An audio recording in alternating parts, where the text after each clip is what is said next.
At kung may plano ng ganito sa Rosmar, sana naman utang na loob. Sana naman may plano na siya kung saan i-relocate yung mga tindera na to na sinasabi niya. Diba? O sikreto ba muna? Sasabihin mo na lang pag naluklok ka na. Kailangan pang mag-subscribe ng mga taga Maynila sa'yo para malaman. Subscribe to my channel.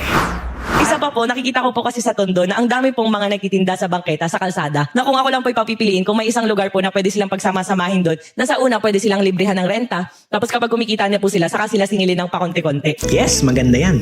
Kung sa kwentuhan lang naman, di ba? Ginawa na nga ni Yorme yan, di ba, sa Divisoria. Yung mga etneb, di ba, kada araw, nirelocate niya yung mga tendero-tendera doon. Ano na ba nangyari doon mga kapatid? Successful ba yun? At kung successful man, ano na bang update nun?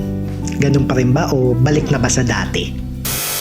Pero mas maganda po siguro ang Tondo, ang District 1, kung mawawala po yung mga nagtitinda sa kalsada. Pero syempre, kailangan po nilang i-relocate sa lugar kung saan makakapaghanap buhay pa rin po sila. Ayos. Tulad nung sabi ko kanina, maganda tong pagkwentuhan.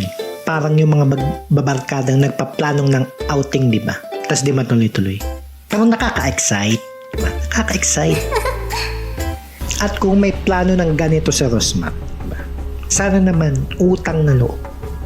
Sana naman may plano na siya kung saan i-relocate yung mga tindera na to na sinasabi niya. Diba? O sikreto ba muna? Sasabihin mo na lang pag naluklok ka na. Kailangan pang mag-subscribe ng mga taga Maynila sa'yo para malaman. Subscribe to my channel.